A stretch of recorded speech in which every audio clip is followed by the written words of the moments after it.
Hello students, welcome back to PSC for CBSE. बच्चों, आज की वीडियो में हम बात करेंगे सीबीएसई क्लास 12 इंग्लिश का जो हमारा चैप्टर नंबर 2 है उसकी समरी को।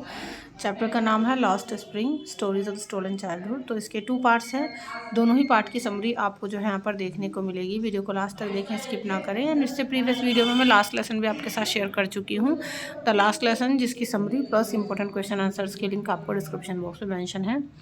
तो देखिए, पार्ट 1 का जो नेम है वो है sometimes I find a rupee in the garbage, जिसका मतलब है कि कभी कभी कूड़े के ढेर से मुझे 1 रुपया मिल जाता है। सेकंड पार्ट का नाम है I want to drive a car, यानी मैं कार चलाना चाहता हूँ। ठीक है, तो दोनों ही पार्ट की समरी हम यहाँ पर अभी देखने वाले हैं। और if you want to make proper notes of the chapter so you can also make, otherwise ये जो पीडीएफ है मैं आपको टेलीग्राम पर शेयर कर दूँगी। टेलीग्राम का लिंक डिस्क्रिप्शन बॉक्स में आपको दिया गया है। Now let's see the summary of the first part, sometimes I find a rupee in the garbage. तो देखिए, राइटर का जो सामना होता है वो साहिब नाम के एक लड़के से होता है हर सुबह को। और साहिब, जिसका नाम है साहिब आलम, पूरा नाम क्या है उसका, साहिब आलम। तो ये एक कूड़ा बीनने वाला लड़का है जो कि सीमापुरी में रहता है। तो ये हर मॉर्निंग को राइटर के घर के सामने से कूड़े के ढेर से कूड़ा बीनने आता है, जिसमें इसको कभी कभी 1 रुपये का सिक्का भी मिल जाता है और कुछ ज़रूरी चीज़ें जो हैं मिल जाती हैं। जब राइटर से इसका नाम पूछती हैं तो ये बताता है कि मेरा नाम है साहिब आलम, जिसका मतलब है लॉर्ड ऑफ द यूनिवर्स। ठीक है, और ये जो बच्चे हैं साहिब आलम की तरह दूसरे बच्चे भी हैं, वो बहुत ज़्यादा गरीब हैं कोई भी चीज़ अफोर्ड करने के लिए। ठीक है, तो फर्स्ट जो हेडिंग है वो यही है कि एनकाउंटर होता है। एनकाउंटर का मतलब सामना होता है राइटर का साहिब से। नेक्स्ट जो हेडिंग है story of a man from Udupi, यानी एक उदीपी के एक आदमी की कहानी आ जाती है किसको, हमारे राइटर को। तो देखो, यहाँ पर चैप्टर के बीच में ही ऑथर से कहानी सुनाती है। ये कहानी थी, एक आदमी था, वो उदीपी में रहता था, और जब वो एक छोटा बच्चा था तो वो एक टेंपल के सामने गुजरा करता था। मतलब जब वो निकल के जाता था टेंपल के सामने से, तो वहाँ पर रुककर एक पेयर ऑफ शूज़ के लिए वो प्रेयर करता था। और उसी टेंपल के अंदर उसके जो फादर थे वो एक प्रीस्ट थे। ठीक है, तो ऑथरेस कहती हैं हमसे कि लगभग 30 ईयर्स आफ्टर 30 ईयर्स मैं उस टेंपल को मैंने फिर से विज़िट किया, और अब ये टेंपल जो है वो काफ़ी डेजोलेशन कंडीशन में है। और अब यहाँ पर वो पुराना प्रीस्ट तो नहीं रहता जिसका बेटा एक जोड़ी जूते के लिए प्रेयर करता था। रादर यहाँ पर एक न्यू प्रीस्ट रहते हैं अब। और यहाँ के आंगन में जो है red and white plastic chairs पड़ी हुई हैं। और यहाँ पर फिर से एक वो यंग बॉय को देखती हैं जो एक ग्रे यूनिफॉर्म में था, उसने सॉक्स एंड शूज़ पहने हुए थे। तो वो बच्चा आता है और अपने स्कूल बैग को अपने बेड पर फेंकता है। तो ऑथरेस को इमीडिएटली वो उस पुराने, यानी जो 30 ईयर्स बिफोर वो एक मैन की कहानी को याद करती हैं, उसकी वो बातें याद आ जाती हैं कि अरे वो बच्चा बिफोर 30 ईयर्स, वो भी जब बच्चा था तो एक पेयर ऑफ शूज़ के लिए प्रेयर करता था, लेकिन आज आफ्टर 30 ईयर्स सिचुएशन थोड़ी चेंज हुई है। तो अब जो है न्यू प्रीस्ट का बेटा है, एटलीस्ट इसके पास जो है 1 पेयर ऑफ शूज़ है। और गॉड ने शायद उस बच्चे की प्रेयर को सुन लिया, और अब जो है ये बच्चा न्यू शूज़ पहनता है। तो इस तरीके से ऑथरेस कहती हैं कि अब जैसे कि ये प्रीस्ट का बेटा है वो शूज़ पहन रहा है, इसी तरीके से अब काफ़ी सारे बच्चे शूज़ पहन लेते हैं, अफोर्ड कर सकते हैं। लेकिन जो रैग पिकर्स हैं लाइक साहिब आलम, वो अभी भी शूलेस हैं, जैसे कि साहिब है उसकी तरह ही दूसरे बच्चे भी। नेक्स्ट जो हमारी हेडिंग है वो है Seemapuri a home of rag pickers, यानी सीमापुरी एक ऐसा इलाका जहाँ पर रैग पिकर्स रहते हैं, यानी कूड़ा बीनने वाले बच्चे रहते हैं।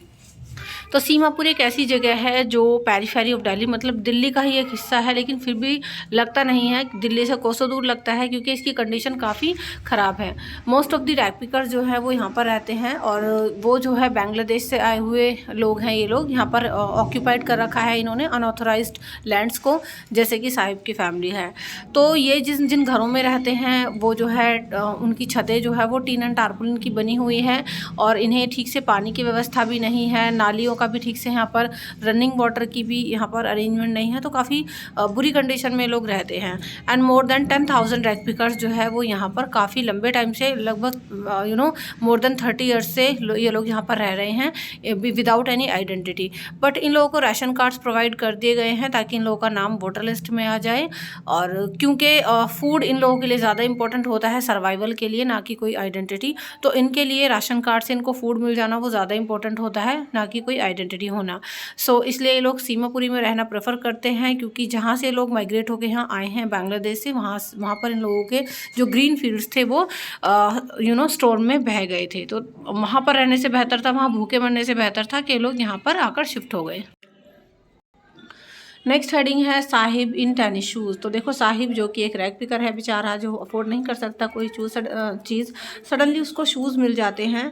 ठीक है, तो साहिब को जो है टेनिस काफ़ी पसंद है और वो देखता है कि एक यंग मैन जो है वो टेनिस खेल रहा था standing by the fence gate of a club. तो वो क्लब के अंदर खेल रहा था, कुछ यंग मैन जो थे वो मतलब टेनिस खेल रहे थे और साहिब बाहर से खड़ा हुआ उनको देख रहा था।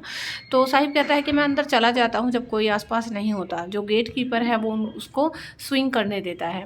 वन डे उसको एक डिस्कार्डेड टेनिस शूज़ मिल जाते हैं, मतलब किसी के फेंके हुए शूज़ मिल गए। तो उसके लिए तो मतलब साहिब के लिए तो ऐसा था जैसे कि कोई सपना उसका सच हो गया हो।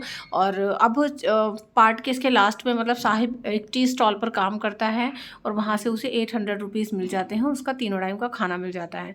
तो अब उसका जो फेस है, मतलब ऑथर समय बताती हैं कि लास्ट में मैंने देखा कि जो साहिब है इतनी सारी अलग अलग कंडीशन से गुजरता हो आता है और वो कहती हैं कि लास्ट में वो एक टी शॉप पर लग जाता है जहाँ पर उसे 800 रुपये मिलते हैं और उसका खाना मिलता है। लेकिन अब जो उसके चेहरे से एक मासूमियत थी, उसका जो एक केयरफ्री लुक था, वो कहीं ना कहीं खो चुका है। अब उसके कंधे पर जो है वो बैग नहीं था जिसमें वो कूड़ा बीनता था, बल्कि उसके हाथ में एक स्टील का कैनिस्टर था और वो स्टील कैनिस्टर ज़्यादा हैवी लग रहा था उसके उस प्लास्टिक बैग से, जिसको वो आराम से लेकर घूमता था। क्यों? क्योंकि जब वो उस प्लास्टिक बैग को लेकर घूमता था तो वो अपनी मर्जी का मालिक था, जिसको कूड़ा बीनना होता था वो जो काम करना चाहता था वो कर रहा था। लेकिन अब जो है साहिब किसी और के अंडर काम करता है, वो खुद का मालिक नहीं है, तो उसके चेहरे से वो मासूमियत भी खो चुकी है। और ये जो बैग था, द बैग वॉज हिज, क्योंकि ये जो बैग था वो उसका अपना था, लेकिन वो कैनिस्टर किसी दूसरे दुकान के ऑनर को जो है बिलोंग करता था। तो अब साहिब अपना खुद का मालिक नहीं था। सो ये हमारे फर्स्ट पार्ट की समरी है। Now let's see the second part which name is I want to drive a car.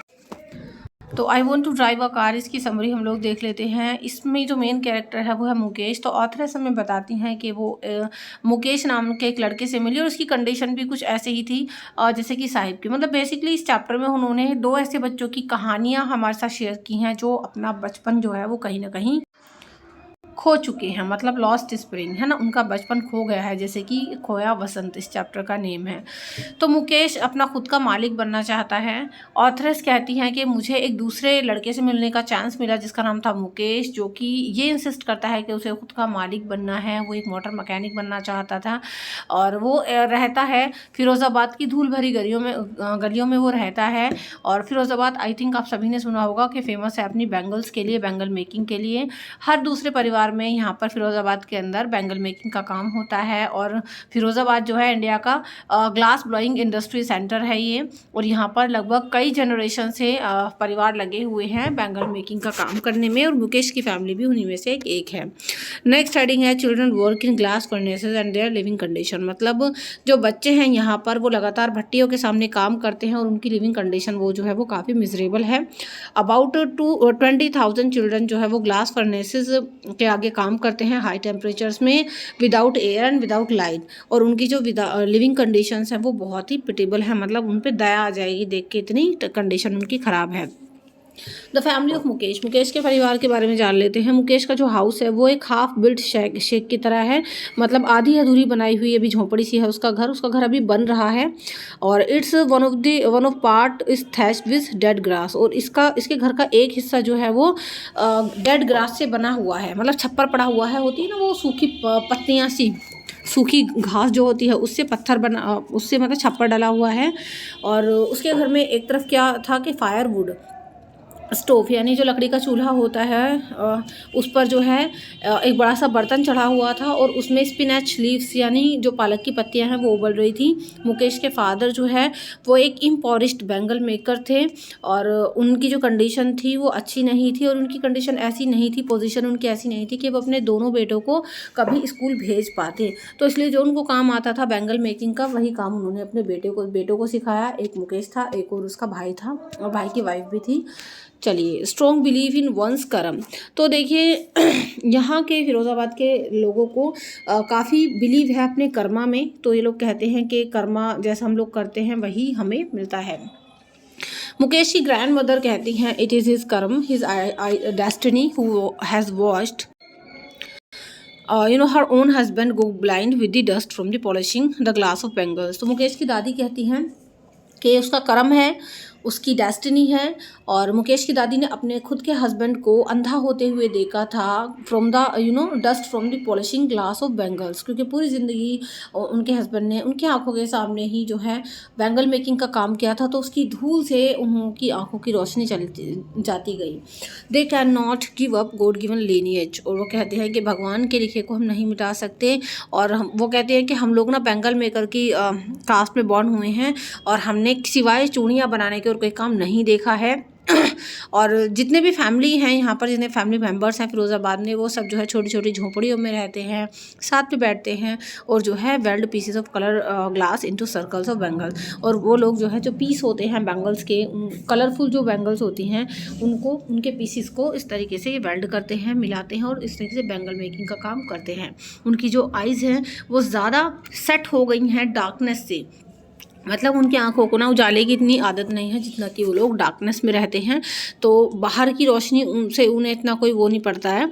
और इवन काफ़ी जो बच्चे, काफ़ी लोग तो ऐसे हैं जो बड़े होने से पहले ही जो है अपनी आंखों की रोशनी खो देते हैं, क्योंकि लगातार वो इस तरीके के फर्नेसिस के आगे काम करते हैं। अब देखो सविता है एक यंग गर्ल है, वो भी glass soldering the glass ends को, मतलब वो भी चूड़ियाँ बनाने का काम कर रही है। तो सविता नाम की एक यंग गर्ल है जो कि एक एल्डर वुमेन के पास बैठी हुई है, वो भी इन ग्लास पीसेस को सोल्डर कर रही है और उसके हाथ इस तरीके से मूव कर रहे हैं जैसे कि मैकेनिकली, है ना। किसी चीज़ की प्रैक्टिस जब हो जाती है ना तो कितना तेज़ी से आपके हाथ चलते हैं, उसी तरीके से सविता के हाथ भी काम कर रहे हैं। और ऑथर्स काफ़ी वंडर होती हैं कि ये जो लड़की है सविता, वो यंग एज की है काफ़ी, तो ये चूड़ियाँ बना तो रही है, मगर क्या इस लड़की को इन चूड़ियों की सैक्रेडनेस पता है, मतलब पवित्रता पता है, इसको पता है कि इनका क्या महत्व है। ये जो बैंगल्स हैं वो इंडियन वुमेन के सुहाग का प्रतीक है और इन जो शादी की एक पवित्रता होती है, पवित्र बंधन होता है, उसको ये दर्शाती हैं।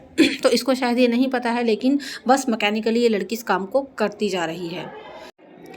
नेक्स्ट हेडिंग जो है वो है bangles on wrist but no light in eyes. तो देखो हाथों की कलाइयों पर मतलब चमकदार चूड़ियाँ तो हैं, लेकिन आंखों में कोई रोशनी नहीं है, कोई उम्मीद नहीं है, है ना। ये लोग इतनी सुंदर सुंदर कलरफुल बैंगल्स बनाते हैं, लेकिन इनकी खुद की ज़िंदगी जो है वो कलरलेस है कहीं ना कहीं, तो इनकी खुद की ज़िंदगी के रंग उड़े हुए हैं। ये जो ओल्ड वुमेन है वो still has the bangles on her wrist. तो ऑथरेस कहती हैं कि जो ओल्ड वुमेन है अभी भी इसके हाथों पर चूड़ियाँ हैं, मगर उसकी आंखों में कोई रोशनी नहीं है, लाइट नहीं है। और अपनी पूरी ज़िंदगी में शायद इन्होंने एक दिन का भी, एक वक्त का भी पूरा खाना नहीं खाया होगा, क्योंकि वो खुद बताती हैं कि हमने अपनी पूरी ज़िंदगी में कभी एक टाइम का भरपेट खाना नहीं खाया है, लेकिन हमने जो बस सीखा है वो यही है बैंगल मेकिंग का काम। और वो कहती हैं कि मेरे जो हस्बैंड हैं वो कहते थे कि मुझे सिवाय बैंगल्स बनाने के और कुछ नहीं आता। और यहाँ पर फिरोज़ाबाद में ज़्यादातर हर एक परिवार में पिछले कई वर्षों से लोग चूड़ियाँ बनाने का काम ही करते हैं, और इस तरीके से वो अभी भी माइंड नंबलिंग हार्डवर्क के लोग करते हैं, जो इतना हार्डवर्क ये करते हैं जिससे इनकी जितनी भी इनिशिएटिव और एबिलिटी होती है ड्रीम करने की, वो सब ख़त्म हो जाती है। नेक्स्ट हेडिंग है about organizing a cooperative. Authoress कहती हैं, सलाह देती हैं लड़कों को, एक ग्रुप ऑफ मैन वहाँ पर खड़ा होता है तो उनसे वो कहते हैं कि तुम सब क्यों ना एक कोऑपरेटिव बनाओ और जो है एक मतलब संघ बनाओ। तो ऑथरेस एक कोऑपरेटिव बनाने के लिए बोलती हैं, they say if they get organize police will catch them, beat them and put them into prison for doing illegal activity. लेकिन वो यंग मैन जो है वो ये बोलते हैं कि अगर हम लोग ऑर्गेनाइज हो भी गए, हमने कोऑपरेट कर भी लिया, तो पुलिस हमें किसी न किसी झांसे में ला करके हमें पकड़ेगी, हमें मारेगी और हमें प्रिजन यानी जेल में डाल देगी, हम पर कोई इलीगल एक्टिविटी का इल्ज़ाम लगा के। तो वो बताते हैं यंग मैन कि हम लोग के बीच कोई लीडर नहीं है जो हमें बताए कि चीज़ों को किस तरीके से डिफरेंट तरीके से किया जा सके। और वो कहते हैं कि हमारे जो एल्डर्स हैं उन्होंने भी ऐसी कोई कोशिश नहीं की और वो भी थक गए हैं इसी काम को करते करते, और बस वो ये कहते हैं कि ये एक स्पाइरल है, एक जाल है जो हमें जकड़ा हुआ है। जो काम हमारे घर के बड़ों ने किया है हम भी बस उसी को कर रहे हैं, और पॉवर्टी में लोग जकड़े हुए हैं, इनसेंसिबिलिटी में, और ग्रीड एंड टू इनजस्टिस। तो इस तरीके से ये लोग कुछ नया करने की नहीं सोचते। नेक्स्ट हेडिंग है, लास्ट हेडिंग है इस चैप्टर की। तो लास्ट हेडिंग है टू डिस्टिंक्ट वर्ल्ड, यानी ऑथरेस कहती हैं कि फिरोज़ाबाद में आकर मैंने दो अलग दुनिया देखी। वो दो अलग दुनियाएं कैसी थी? The authoress sees clearly the two world. Authoress जो है क्लियरली दो अलग अलग दुनिया, दो अलग अलग नज़रिए वहाँ पर देखती हैं। One of that of the family caught in the web of poverty carrying the work of bangle making. एक तो वो दुनिया थी जिसमें जो है परिवार जकड़े हुए थे बहुत गरीबी में, और अपने उसी पुराने काम को लोग आगे बढ़ा रहे थे, और वो काम क्या था, बैंगल मेकिंग का। और जो दूसरा था, the other is the cheats of circles of sahukars, middleman, policeman, keepers of law, bureaucrats and politician. और जो दूसरा वर्ड था वो लोग थे जो इन नौजवानों को जकड़े रहते हैं। अपने सर्कल, वो साहूकारों का सर्कल था, मिडलमैन थे, पुलिसमैन थे, कीपर्स ऑफ लॉ थे, ब्यूरोक्रेट्स थे और पॉलिटिशियंस थे। तो इनसे ये लोग जकड़े हुए थे। All these together have enforced the child with his baggage which he cannot put down। तो ये एक ऐसा सर्कल था जिससे ये जो बच्चे थे, आने वाले जनरेशन थे, वो खुद को बाहर ही नहीं निकाल पा रहे थे और खुद को इससे आगे नहीं बढ़ा पा रहे थे। By the time he became aware, और फिर जैसे जैसे वक्त आगे बढ़ेगा शायद ये लोग अवेयर हो जाएं और एक्सेप्ट, जैसे जैसे वक्त आगे बढ़ता है, जैसे ये बच्चे बड़े होते हैं तो ये अपनी इस किस्मत को ही अपना लेते हैं और नेचुरली जो उनके फादर ने अब तक करते आए थे काम को, उसी काम को आगे बढ़ाते हैं। लेकिन ऑथरेस ये कहती हैं कि जो मुकेश है, देखो जो स्टार्टिंग में था इस पार्ट की, कि मुकेश कहता है मैं मोटर मैकेनिक बनना चाहता हूँ। ऑथरेस कहती हैं कि मैंने एक नई उम्मीद की किरण देखी थी मुकेश की आंखों में, जो एक मोटर मैकेनिक बनना चाहता है। और वो कहती हैं कि गैराज उसके घर से थोड़ा दूर है, बट वो कहता है कि मैं चलकर वहाँ, पैदल चलकर वहाँ पहुँच जाऊँगा। और जब नरेटर उससे ये पूछती हैं कि क्या तुम्हें प्लेन चलाने का सपना भी देखा है, तो वो साइलेंटली नो मना कर देता है। वो कहता है कि मैं अपने इसी ड्रीम से सेटिस्फाइड हूँ, मुझे कार मैकेनिक ही बनना है। और वो हंस के कहता है कि फ़िरोज़ाबाद की गलियों में, फ़िरोज़ाबाद के ऊपर से एरोप्लेन कम ही उड़ते हैं, है ना, तो यहाँ पर बस मैं एक मोटर मैकेनिक बन जाऊँ वही इनफ है।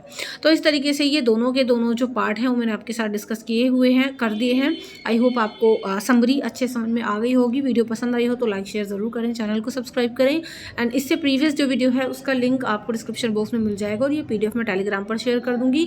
तो हमारे चैनल की अलग अलग प्लेलिस्ट बनी हुई हैं जिनके थ्रू आप अपने अदर सब्जेक्ट्स भी क्लियर कर सकते हैं। तो चलिए, do like share comment and subscribe. Next video में इसके इंपॉर्टेंट क्वेश्चन आंसर डिस्कस करेंगे। Till then, thank you so much and good bye.